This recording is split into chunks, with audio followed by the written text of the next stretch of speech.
বাণিজ্য তো গেল, কিন্তু অহংকার এখনো গেল না। ভিক্ষে করার পরও এদের দেমাগ কমে না, চলেছিল কাশ্মীরে মিথ্যে স্বপ্ন সাজাতে। এখন নিজেরাই বালুচিস্তান সামলাতে পারছে না। পাকিস্তান থেকে আলাদা হয়ে গেল বালুচিস্তান। হ্যাঁ, পাকিস্তান থেকে বালুচিস্তান আলাদা হয়ে গেছে, এবং এমনটা কে বলছে? খোদ বালুচিস্তান বাসীরাই বলছে। নিজেদেরকে স্বাধীন দেশ হিসেবে ঘোষণা করে দিয়েছে তারা, এবং বলেছে যে বালুচিস্তানের 85% এলাকার উপর এখন আমাদের মানে বালোচদের অধিকার চলে এসেছে। বালুচিস্তান পাকিস্তানকে এক জোরদার ধাক্কা দিয়ে নিজেদেরকে স্বাধীন দেশ ঘোষণা করেছে।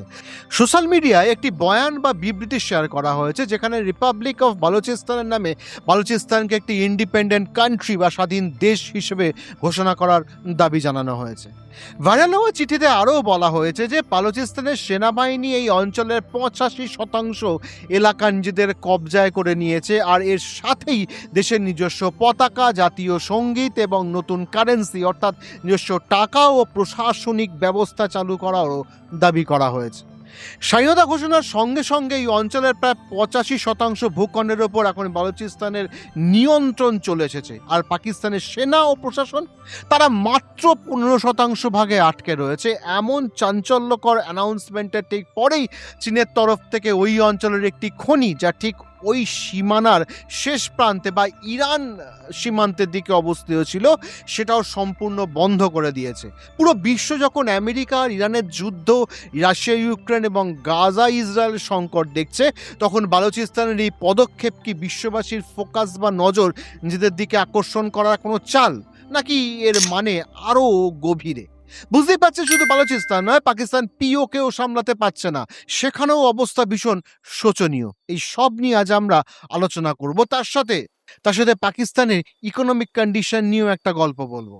নমস্কার, আমি দিব্যেন্দু, ইন্টারভিউ চ্যানেলে আপনাদের স্বাগত। কাগজে দাগ টেনে যারা নিজেদের মনে অহংকার পুষে রাখতো, আজ তারা নিজেদের মাটিতেই অধিকার হারাতে বসেছে। যারা অন্যের ঘরে আগুন লাগাতে ওস্তাদ ছিল, আজ তাদের নিজেদের ঘরই টুকরো টুকরো হতে শুরু করেছে। নিজের ম্যাপ বা মানচিত্রও এবার একটু সামনে রাখুন জনাব, কখন কোনটা গায়েব হয়ে যায় বলা যায় না। 1971 সালের স্মৃতি এখনো ফিকে হয়নি, তার মধ্যেই ইতিহাস যেন নিজেকে আবার নতুন করে ফিরে দেখার সিদ্ধান্ত নিয়েছে। পাকিস্তানের শাসকদের বোধহয় ভূগোল বদলানোর একটি বেশি শখ রয়েছে, তাই তো আরও একবার দেশের একটা বড় অংশ খোদা হাফেজ বলার জন্য তৈরি হয়ে বসে আছে। কাশ্মীর নিয়ে এতদিনের চেঁচামেচিতেও এবার ফুল স্টপ লেগে যাবে। যে শাসকেরা প্রতিটা আন্তর্জাতিক মঞ্চে গিয়ে কাশ্মীর কাশ্মীর বলে কান্নাকাটি করতো, আর তারাই নিজেদের ঘরের জানলা দিয়ে বালুচিস্তানকে টাটা বাই বাই জানাচ্ছে। মির ইয়ার বালোচ মিডিয়ায় চিঠি শেয়ার করে ট্যাগ করেছেন যে the Republic of Balochistan defence and security forces have secured 85% of Balochistan territory. এই চিঠির সাথে তারা আরও বেশ কিছু সরকারি কাজ শেয়ার করেছে। নাম্বার 1, মা চুকায়ন বালুচানি গানটিকে নিজেদের জাতীয় সঙ্গীত এবং সেই সাথে নিজস্ব পতাকা ও পাসপোর্টের ছবি প্রকাশ করা হয়েছে। নাম্বার 2, বালুচিস্তানের নিয়ন্ত্রণে বর্তমানে সোনা ও তামার খনি, 1500-এর বেশি সচল গ্যাস ফিল্ড এবং 1200-এরও বেশি সক্রিয় কয়লা খনি রয়েছে। নাম্বার 3, 5 লক্ষেরও বেশি এমন অ্যাক্টিভিস্ট বা লড়াকু কর্মী রয়েছে যারা বালুচিস্তানের আর্মি, মিলিটারি ও নেভিতে সামিল হয়ে গেছে।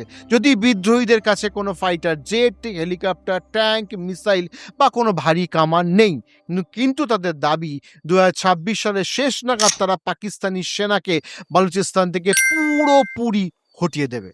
নাম্বার 4, বালুচিস্তানের পাশাপাশি পাশতুনেরাও এখন পাকিস্তান থেকে আলাদা হওয়ার তোড়জোড় করছে এবং বালুচদের সাথে সামিল হওয়ার দাবি তুলেছে। কোনো দেশ নিজেকে যখন স্বাধীন ঘোষণা করলেই কি তার দেশ স্বাধীন হয়ে যায়, নাকি ইউএন বা রাষ্ট্রসংঘের স্বীকৃতির প্রয়োজন হয়? উত্তর হলো হ্যাঁ, আন্তর্জাতিক স্বীকৃতি অত্যন্ত জরুরি। রাষ্ট্রসংঘের অন্য দেশগুলো যখন অন্য অঞ্চলকে দেশ হিসেবে স্বীকার করে, তখনই তার প্রকৃত আন্তর্জাতিক পরিচয় গড়ে ওঠে। যেমন তাইওয়ান নিজেকে একটি স্বাধীন রাষ্ট্র মনে করলো, দুনিয়ার খুব কম দেশ, ম্যাক্সিমাম 15 থেকে 20টার মতো ছোট ছোট দেশ, যাদের আনুষ্ঠানিকভাবে দেশ হিসেবে তাইওয়ানকে স্বীকৃতি দেয় বা রেকগনাইজ করে। অর্থাৎ আপনি কোনো এলাকাকে দেশ মনে করতেই পারেন, কিন্তু আন্তর্জাতিক স্তরে কেউ আপনার সাথে কূটনৈতিক সম্পর্ক বা ডিপ্লোম্যাটিক রিলেশন রাখছে কিনা তার উপর অনেক কিছু ডিপেন্ড করে। তাহলে বালুচিস্তানকে কি আন্তর্জাতিক স্তরে কেউ দেশ হিসেবে রিকগনাইজ করেছে? উত্তর এখনকার মতো না, এখনো পর্যন্ত বিশ্বের কোনো দেশই অফিসিয়ালি বালুচিস্তানকে এই স্বীকৃতি দেয়নি।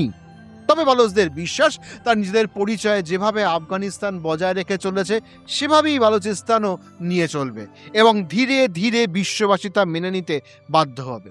বর্তমানে রীতিমতো বৈপ্লবিক গান গেয়ে, জাতীয় সঙ্গীত ও পাসপোর্টের ছবি সোশ্যাল মিডিয়ায় শেয়ার করে বালুচদের তরফ থেকে দাবি করা হচ্ছে যে বালুচিস্তান যখন পুরোপুরি আত্মপ্রকাশ করবে তখন পাকিস্তান দেখতে হবে ছোট একটি রাজ্য বা পাঞ্জাবিস্তানের সমতুল্য হয়ে যাবে। এই আন্দোলনের শিকড় বুঝতে গেলে আমাদের ইতিহাসে ফিরতে হবে। 1947 সালে যখন ইংরেজদের হাত থেকে মুক্ত হয়ে ভারত স্বাধীন হলো, ওই একই সময় পাকিস্তানেরও জন্ম হলো। তখন এই বালুচিস্তান পাকিস্তানের সঙ্গে যুক্ত হয়েছিল, কিন্তু তারা কি স্বেচ্ছায় গেছিল? উত্তর হলো না। ভারত ভাগের সময় বালুচিস্তানের ভেতরে কলাত নামের একটা বড় দেশীয় রাজ্য ছিল। কলাতের সাথে সাথে মকরান, লাসভেলা এবং খারানের মতো বড় বড় রাজ্যও ছিল, যার মধ্যে কলাত ছিল সবচেয়ে বড়। কলাতের সর্দার বা শাসক নিজেকে পাকিস্তানের সঙ্গে যুক্ত না করে সম্পূর্ণ স্বায়ত্তশাসিত ও স্বাধীন রাখার ঘোষণা করেছিলেন। কিন্তু স্বাধীনতা মোহাম্মদ আলী জিন্নার পছন্দ হলো না। জিন্না 1 এপ্রিল 1948 সালের নিজের তরফ থেকে পাকিস্তানি সেনা পাঠিয়ে অঞ্চলের উপর জবরদস্তি কবজা করে নেন। কলাত, মকরান, খারান এই অঞ্চলগুলো শেষ পর্যন্ত এই জবরদস্তির বিষয়টিকে মেনে নিতে বাধ্য হলেও বাস্তবে তারা কখনো মন থেকে পাকিস্তানের অংশই হতে পারেনি। আর সেই ক্ষোভের আগুনই আজ পর্যন্ত জ্বলছে। স্বাধীনতার পর থেকে বালুচদের মনোবাসনা বা ক্ষোভ সবসময় প্রবল থাকার পিছনে রয়েছে পাকিস্তানের অভ্যন্তরীণ বৈষম্য। পাকিস্তানের আসল প্রবলেমটা কি জানেন? সেদের রাজনৈতিক ও ক্ষমতা মূলত পাঞ্জাব প্রদেশকে কেন্দ্র করে পরিচালিত হয়, যা কৃষির দিক থেকে সবচেয়ে সমৃদ্ধ এবং জনসংখ্যার দিক থেকেও সবচেয়ে বড়। পাকিস্তানের ক্ষমতা ও শাসন ব্যবস্থা কোথাও না কোথাও পাঞ্জাবের জনসংখ্যার উপর ভিত্তি করেই তৈরি হয়। পাঞ্জাবের মুখ্যমন্ত্রীকে সবচেয়ে পাওয়ারফুল মুখ্যমন্ত্রী বলে মনে করা হয়। ওখানকার রাজনৈতিক দলই কেন্দ্রীয় চালিকা শক্তি হয় এবং শরীফ পরিবার থেকে শুরু করে ইমরান খান সবাই পাঞ্জাবের আধিপত্য থেকে ডেরাইভড। পাঞ্জাবের এই একচেটিয়া প্রভুত্ব ও শোষণ একদা পূর্ব পাকিস্তানের বা বাংলাদেশের উপর অত্যাচারের কারণ হয়েছিল, আর আজ সেটাই বালুচিস্তানের উপর অত্যাচারের কারণ হয়ে দাঁড়িয়েছে। বালুচদের দাবি, তাদের সম্পদ ও মাটিকে শোষণ করা হলো, তারা সবসময় অবহেলিত, বঞ্চিত রয়ে গেছে। বালুচদের এই ক্ষোভের আগুনে ঘৃতাহুতি পড়েছিল 2005 থেকে 2006 সালের দিকে। সেই সময়ে বালুচিস্তানে আন্দোলনের অন্যতম মুখিয়া বা নেতা ছিলেন নওয়াব আকবর খান বুকতি। তিনি পাকিস্তানের তৎকালীন পারভেজ মোশাররফের সামরিক শাসনের কাছে বালুচদের অধিকার রক্ষার্থে 15টা স্পষ্ট দাবি রেখেছিলেন, কিন্তু মোশাররফ সরকার আলোচনার পরিবর্তে সেখানে সেনা পাঠিয়ে দেয়। পাকিস্তানি সেনা বেশ কিছুদিন ধরে সেখানে নির্মম হামলা চালায় এবং হেলিকপ্টার থেকে গোলাবর্ষণ করতে থাকে। বয়োবৃদ্ধ নেতা বুকতি জীবন বাঁচাতে একটা পাহাড়ি গুহায় আশ্রয় নিলে সেখানেও হেলিকপ্টার থেকে মিসাইল ও বোমা চালানো হয়। গুহাটি ধ্বংস হয়ে যায় এবং আকবর খান বুকতি নিহত হন। এই নির্মম হত্যাকাণ্ডের পর ওখানে সাধারণ জনতা, বিশেষ করে মহিলারাও স্বাধিকারের লড়াইয়ের রাস্তায় নেমে আসেন।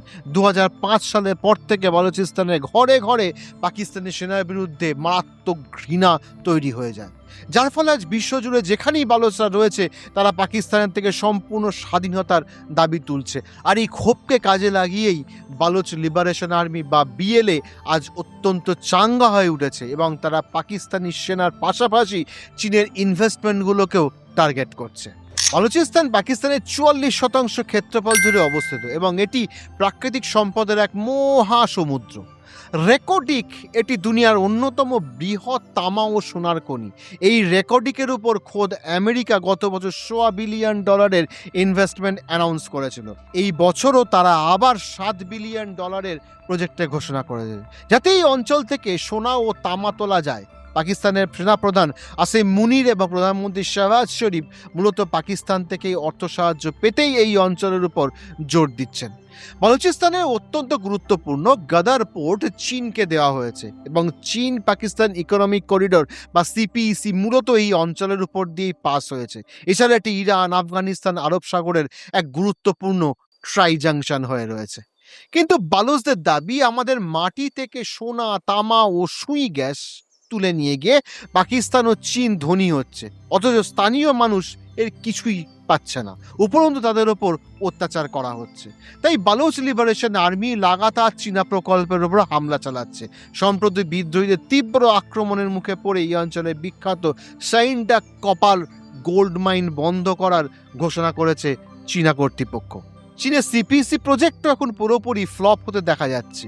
বেজিংয়ে বসে থাকা চীন ভাবছিল যে লোন বা ঋণ দিয়ে বালুচিস্তানের উপর দিয়ে সমুদ্র ছুঁয়ে ফেলবো, কিন্তু বালুচিস্তান যদি স্বাধীন হয়ে যায় তবে চীনের এই প্রজেক্টগুলোর কি হবে? চীন এখন পাকিস্তানকে বলবে, ভাই আমাদের টাকা ফেরত দাও, নয়তো লাহোরের চাবি আমার হাতে সঁপে দাও। আর সেটা বলবেই, তার এক্সাম্পল এখনই দিচ্ছি। এটা আমাদের বাংলাদেশি বন্ধুদের জন্য একটা অ্যালার্ম কল বলতে পারেন।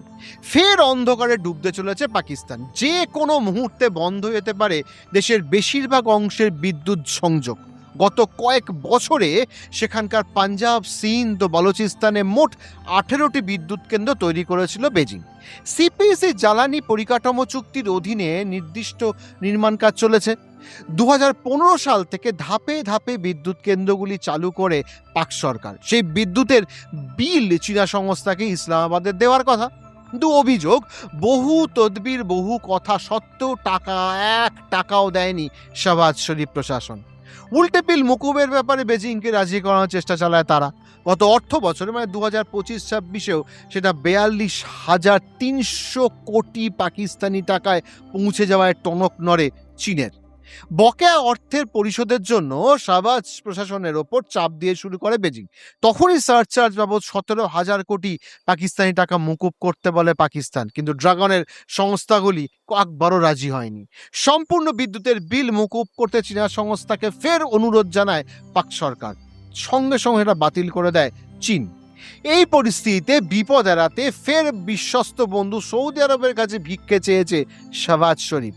রিয়াদের কাছে ইতিমধ্যে 1% সুদে মোট $1,000 কোটি চেয়েছে ইসলামাবাদ। সৌদি ঋণ মঞ্জুর হলে 2.76 লাখ crore পাকিস্তানি টাকা হাতে পাবে ইসলামাবাদ। সেক্ষেত্রে চীনা সংস্থাগুলির বকেয়া বিদ্যুৎ বিল মেটানো একেবারেই সমস্যার কথা নয়। কিন্তু যদি ধার না দেয়, পাকিস্তান কিন্তু পুরোপুরি অন্ধকারে ডুবতে চলেছে। পাকিস্তান ফুটো নৌকা, আর চীন ঘাড় ধরে তার টাকা আদায় করবে। সেটা দেশ বেচে হলেও চীনকে টাকা কিন্তু দিতেই হবে, সেটা হাম্বানটোটা বা ভবিষ্যতের মোংলা হোক। স্টোরিটা সব জায়গাতেই সমান হবে। বর্তমানে পাকিস্তান যে দেশের ভিতর আইন শৃঙ্খলা বজায় রাখতে সম্পূর্ণ ব্যর্থ হচ্ছে। সেনা ও পুলিশকে তারা ভারতের বর্ডারে ব্যস্ত রাখলেও দেশের আভ্যন্তরীণ সুরক্ষা সম্পূর্ণভাবে ভেঙে পড়েছে। খোদ পাকিস্তানের প্রভাবশালী রাজনীতিবিদ ফজলুর রহমান প্রকাশ্যে স্বীকার করেছেন যে বালুচিস্তানে পাকিস্তান সরকারের কোনো কন্ট্রোল বা নিয়ন্ত্রণ অবশিষ্ট নেই। খাইবার পাখতুনওয়াও হাত থেকে বেরিয়ে যাচ্ছে। পুলিশ নিজেরা থানা থেকে বেরোতে ভয় পাচ্ছে। 2025-এও তারা এভাবেই নিজেদের স্বাধীনতা ঘোষণা করেছিল, আর এবারে 2026 সালে সে তারা 85% অঞ্চল মুক্ত করার দাবি তুলছে। আন্তর্জাতিক স্তরে পাকিস্তান সবসময় ভারতের ওপর এই বিদ্রোহে মদদ দেওয়ার মিথ্যে আরোপ লাগালেও বাস্তবে বালোচরা নিজেদের অধিকার ও স্বাধীনতার জন্য জান লড়িয়ে লড়ছে। আর এই পুরো পরিস্থিতি পাকিস্তানের সেই সব নীতির ফল যেখানে সাধারণ মানুষকে অধিকারের বদলে সেনার বুটে লাথি আর অনাহার জোটে। বালুচিস্তান এই ধাক্কা শুধু এক টুকরো জমি চলে যাওয়া নয়, বরং সেই মিথ্যে প্রচারের ভেঙে পড়া যা বছরের পর বছর ইসলামাবাদে বসে তৈরি করা হচ্ছিল। সবাই ভালো থাকবেন, সুস্থ থাকবেন। জয় হিন্দ, জয় ভারত।